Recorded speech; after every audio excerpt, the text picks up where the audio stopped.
para você que está ouvindo esse áudio pela manhã, ou boa tarde, se você está ouvindo pela tarde, ou boa noite, se está ouvindo pela noite. Deus abençoe o seu dia, abençoe esse momento devocional, esse momento especial separado para buscar o Senhor, não somente falar em oração, mas ouvir o que o Senhor tem a dizer para nós nesse momento. Então, nós vamos dar continuidade à leitura do segundo livro do Evangelho, o livro de Marcos. Então, tem sido uma leitura edificante. Nós vemos aí que tem alguns fatos, né, que se repetem no livro de Mateus, outros não. Alguns são mais detalhados no outro livro, né, o livro de Mateus. Outros fatos são mais detalhados aqui. Então a gente vai aqui extraindo, né, o melhor, aquilo que Deus quer que a gente aprenda nesse devocional, desse momento. Porque a cada vez que a gente vai estudando, né, o Senhor ele vai falando de uma forma diferente. À medida que a gente vai vivendo, que a gente vai tendo experiências novas, que a gente vai tendo novos aprendizados, a gente vai aumentando a nossa bagagem, né, espiritual, emocional, conhecimento, né? A gente vai tendo um entendimento maior, mais amplo. Então, a cada vez que a gente vai lendo, a gente vai destravando ou vai alumiando mais a nossa mentalidade, os nossos conceitos, o nosso entendimento. Então, que Deus venha abençoar a nossa leitura, que o Senhor venha nos edificar, venha nos fortalecer e nos firmar mais e mais na sua presença, que Ele venha a ser, né, o nosso alicerce, cada vez mais forte e fortalecido, né? Então, vamos dar continuidade à leitura. Hoje é o livro, como eu falei, né, o livro de Marcos, capítulo 3. Então, vamos iniciar a leitura. Então, no versículo 1 do capítulo 3 de Marcos, diz assim: E outra vez entrou na sinagoga, Jesus, né? E estava ali um homem que tinha uma das mãos mirrada. Em outras traduções diz outra palavra, ressequida, né? A mirrada e ressequida é a mesma coisa de atrofiada. É algum problema de nervos, né, que deu na mão dele e que ficou com a mão dura, né? Ele não conseguia mexer os dedos da mão. Então, continuando. E estava observando se curaria no sábado para o acusarem, né? O pessoal que estava perseguindo ele, né? Os fariseus, os escribas e outras pessoas de outras seitas, né? Versículo 3. E disse ao homem que tinha a mão mirrada: Levanta-te e vem para o meio. E perguntou-lhes: É lícito no sábado fazer bem ou fazer mal? Salvar a vida ou matar? E eles calaram-se. E olhando para eles em redor com indignação, condoendo-se da dureza do seu coração, disse ao homem: Estende a tua mão. E ele a estendeu, e foi restituída a sua mão, sã como a outra. E tendo saído os fariseus, tomaram logo conselho com os herodianos contra ele, procurando ver como o matariam. A gente vê muito a figura dos fariseus, os escribas, os herodianos. Eu lembro que eu li uma vez um livro de Mateus, e aqui eles estão aparecendo de novo. E eles são uma seita político-religiosa, né? Então são pessoas religiosas e mais voltadas para o lado da política, que eles seguiam Herodes, né? Herodes foi o mesmo tetrarca, porque tetrarca é porque existiam uma espécie de 4 líderes romanos ali comandando, né? E aí Herodes era um deles. E aí esses herodianos eram os que seguiam Herodes, né? Então eles acreditavam que Herodes estava ali para defender os direitos dos judeus, né? Então eles eram seguidores de Herodes, judeus seguidores de Herodes, uma coisa assim. E a mesma coisa de hoje, por exemplo, tem os petistas, né? Os bolsonaristas, né? Então é mais ou menos isso. E aí os fariseus se juntaram com os herodianos para tentar ali acurralar Jesus. Então, continuando aqui, versículo 7. E retirou-se Jesus com seus discípulos para o mar, e seguiu uma grande multidão da Galileia e da Judéia, e de Jerusalém, da Idumeia, de além do Jordão e de perto de Tiro e de Sidom. Uma grande multidão que, ouvindo quão grandes coisas fazia, vinha ter com ele. E ele disse aos seus discípulos que ele tivesse sempre pronto um barquinho junto dele, por causa da multidão, para que o não oprimisse. Porque tinha curado a muitos, de tal maneira que todos quantos tinham algum mal se arrojavam sobre ele para lhe tocarem. E os espíritos imundos, vendo-o, prostravam-se diante dele e clamavam, dizendo: Tu és o Filho de Deus. E ele os ameaçava muito para que não manifestasse. E subiu ao monte e chamou para si os que ele quis, e vieram a ele. E nomeou 12 para que estivessem com ele e os mandassem a pregar, e para que tivessem o poder de curar as enfermidades e expulsar os demônios. A Simão, a quem pôs o nome de Pedro, e a Tiago, filho de Zebedeu, a João, irmão de Tiago, aos quais pôs o nome de Boanerges, que significa filhos do trovão. Então eles eram conhecidos, né? Eles foram chamados por Jesus como os irmãos Boanerges, né? Que significa os filhos do trovão. E a André, Filipe, Bartolomeu, Mateus, Tomé e Tiago, filho de Alfeu, a Tadeu e a Simão, o Zelote. Então aqui o Zelote também era outra seita também que existia naquela época, que eles também eram muito políticos e eram mais voltados para a questão das guerras, eram mais assim, o perfil deles eram de guerreiros, né? Então eles eram mais treinados assim para guerrear, para lutar, né? Mesmo em guerras mesmo, em lutas armadas, né? Então ele veio desse grupo, né? Esse discípulo, ele veio desse grupo, que era um grupo, né? Como eu falei, que eles também estavam esperando, né? Todos eles estavam esperando o Messias, mas cada um com a sua, né, interpretação. Então os zelotes eles estavam esperando o Messias, que ia ser aquele homem que ia formar grupos, né, bélicos, né, grupos de guerra, para tomar a força, né, o domínio de Jerusalém, né, de Roma. Tomar o domínio de Jerusalém, que estava sob o domínio de Roma, né? Então eles estavam se preparando dessa forma. Então, continuando aqui, e a Judas Iscariotes o que o entregou. E foram para uma casa, e afluiu outra vez a multidão, de tal maneira que nem sequer podiam comer pão. E quando os seus ouviram isto, saíram para o prender, porque diziam: está fora de si. E os escribas, que tinham descido de Jerusalém, diziam: tem Beelzebul, e pelo príncipe dos demônios expulsa os demônios.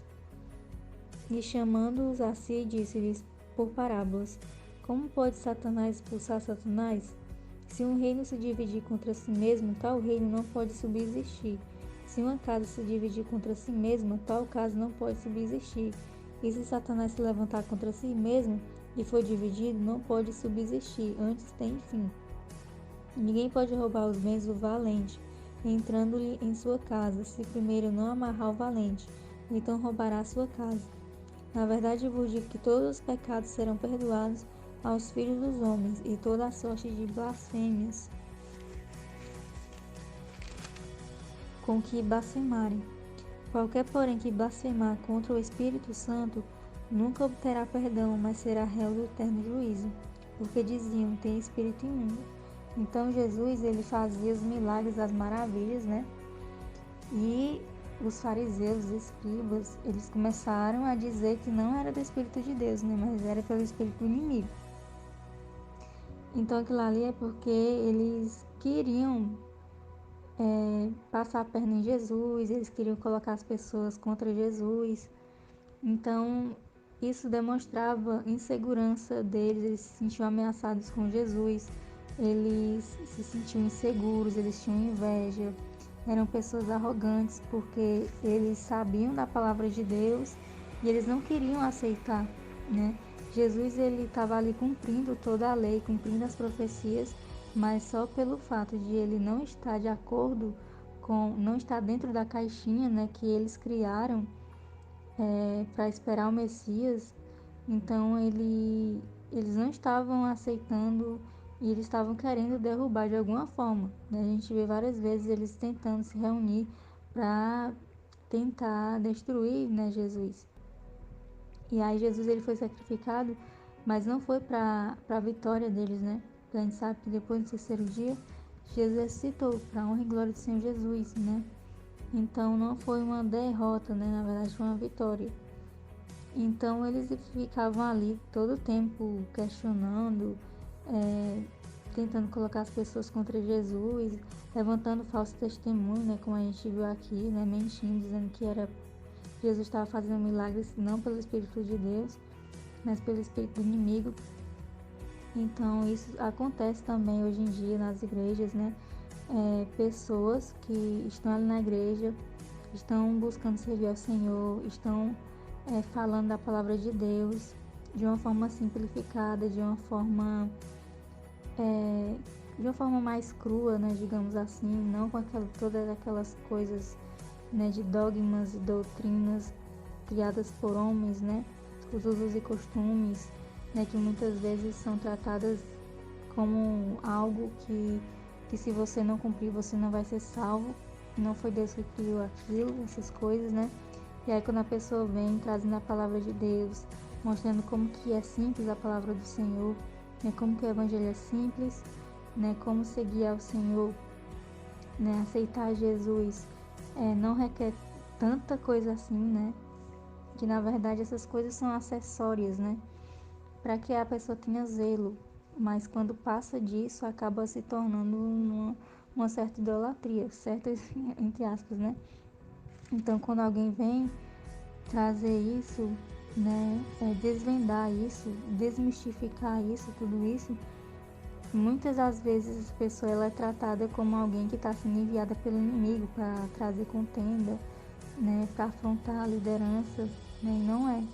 Né, é porque falta humildade por parte dessas pessoas, né, que não querem aceitar a simplicidade do Evangelho. Né? Então eu já passei por isso, né, eu já fui muito perseguida por isso, de eu tentar, né, levar a palavra de uma forma realmente simplificada como ela é. Muitas pessoas acreditam que a Bíblia, que viveu o Evangelho, é um bicho de sete cabeças, né? Mas não é, né? Como o Senhor mesmo diz, né? O seu fardo ele é leve. Então, quando a gente vê a palavra do Senhor, a gente vê qual é a essência, né? Do Evangelho, do sacrifício do Senhor, da graça de Deus, a gente vê que muitas das coisas que são pregadas, né? Como esses usos e costumes, essas tradições, são coisas acessórias que têm um objetivo que é de zelar, né? De ter o zelo, de ajudar a pessoa a ter disciplina, mas isso jamais deve exceder, né, o valor, o significado de viver uma vida na graça de Deus, né, uma vida livre, uma vida leve, não uma vida de libertinagem, né, como prega o mundo, mas o evangelho ele é livre, ele é simples, né, ele é leve. Então eu já passei por isso e eu já fui perseguida, eu já fui mal compreendida, né, de acharem que eu estava ali para fazer a vontade do inimigo, para trazer contenda, para afrontar a liderança, né, e foi muito ruim mesmo, né, não vou entrar muito em detalhes, mas me fez muito mal, não vou falar em detalhes, né, um dia, né, porque não é o tema central aqui, né, mas foi muito ruim mesmo. Eu acredito que não só eu passo por isso, mas muitas pessoas por aí devem passar por isso também, né? Mas a gente tem que permanecer firmes, né? Embora seja difícil, e eu glorifico muito ao Senhor, porque Ele me deu os recursos, Ele me honrou, né? E Ele me deu os recursos hoje, né? Para entender por que isso aconteceu comigo, né? Por qual motivo isso me abalou tanto, porque eu me abalei muito na época, e por como isso me afetou, por que essas pessoas fizeram isso comigo, né? E como isso hoje não me afeta mais, né? Então a gente tem que permanecer fiel à palavra do Senhor, independente de quem se levantar e dizer que a gente está agindo, né, motivadas pelo mal, essas coisas assim, mas a gente tem que permanecer firmes, sabendo de nossa identidade, né? De quem somos, filhos, né? Filhos do Senhor. Então, independente de quem se levantar, apontar o dedo, desmerecer a gente, tentar nos humilhar, tentar dizer que somos o que não somos, né? Nós temos que ter esse posicionamento, porque isso, cada dia que passa, né? Cada dia que for passando os dias, né? Isso vai ser muito mais comum, muito mais recorrente isso acontecer, né? As pessoas, o inimigo influenciar as pessoas através de suas feridas emocionais, fazer com que derrubem aquelas pessoas, os profetas do Senhor, né? São as pessoas que pregam a palavra de Deus da sua maneira simples, né? Da sua real maneira, da sua verdadeira essência, né? Do Evangelho. Então a gente tem que ser muito corajoso, né? E dar realmente cara a tapa e continuar seguindo em frente. Com o objetivo, né? A nossa missão de trazer a palavra, né? O Evangelho do Senhor. Então, continuando aqui. Eu não lembro nem onde foi que eu parei. Deixa eu ver se eu lembro aqui. Eu parei no versículo 30, né? Então aconteceu isso, né? Com Jesus. Então, continuando aqui. Versículo 31. Chegaram então seus irmãos e sua mãe, e estando fora, mandaram-no chamar. E a multidão estava assentada ao redor dele, e disseram-lhe: Eis que tua mãe e teus irmãos te procuram e estão lá fora. E ele lhes respondeu, dizendo: Quem é minha mãe e meus irmãos? E olhando em redor para os que estavam assentados junto dele, disse: Eis aqui minha mãe e meus irmãos. Porquanto qualquer que fizer a vontade de Deus, esse é meu irmão, minha irmã e minha mãe. Então aqui o Senhor Jesus, ele estava confrontando, ele já estava vendo ali que estavam querendo já idolatrar a mãe dele, né? No caso era Maria. Então Maria, ela foi uma bem-aventurada, foi usada pelo Senhor, né? Para gerar dentro do seu ventre, né? O Salvador, o Messias. Então a gente vê até em outra passagem que a gente vai ler depois, com pessoas assim, bem-aventurada aquela mulher que te amamentou, né? E aí o Senhor também, tipo, fala, né, que a mesma situação aqui, né? Ele repreende a pessoa, né? Porque ele observa ali que existe ali, estava ali gerando uma idolatria, né? Então tem muitas pessoas, como eu falei no capítulo passado, se não me engano, tem muitas pessoas que acham que os crentes não gostam de Maria, né? Mas não é isso, né? A gente admira Maria, assim como outros discípulos também, né? Foram pessoas escolhidas, usadas pelo Senhor para um propósito em especial, né? Mas o errado é você querer idolatrar, né? E até fugir da realidade, né? Dizer que ela era uma coisa que não era, né? Eu tenho certeza que Maria, lá no céu, né, onde ela está, ela glorifica, né, ao nosso Deus, adora o nosso Deus, né? Trata ele como Deus, né? E não como um filho, né? Mas se mantém em reverência, né? Como Deus, né? E assim também nós devemos seguir. Então, né, acontece muito dessas coisas, né? Que crente, né? Tem aversão a Maria e não é isso. Isso não acontece, né? Ela é um dos exemplos, né, da Bíblia, assim como outras mulheres também. Então, essa foi a leitura de hoje, né? Espero que tenha sido edificante. Foi mais curtinho hoje, né? Que tenha sido bastante edificante. Ficou aí, né, algumas coisinhas aí que eu comentei, que você pode se aprofundar também, né? A questão das seitas que existiam na época, os fariseus, os zelotes, os herodianos, existiam outras também, né? Você pode querer se aprofundar mais, principalmente você que gosta de política, né? É interessante. E, já que eu falei de política, né? Você também pode pesquisar como é que acontece a política em Israel hoje, que é bem complicado, né? Mas é bem interessante entender como é difícil também eleger um presidente lá, que é como se fosse um ministro, uma coisa assim, né? Como é difícil eles fazerem eleições lá, como que acontece. Então fica aí uma dica, né, de pesquisa, e que Deus venha abençoar, né, a nossa próxima leitura. Que Deus abençoe a sua vida, abençoe a sua saúde, abençoe a sua família, abençoe o seu trabalho, abençoe os seus estudos, abençoe todas as áreas da sua vida, né? O casamento, o namoro, o noivado, né? Então que Deus abençoe toda a sua vida, em nome de Jesus, e até a próxima leitura. Amém.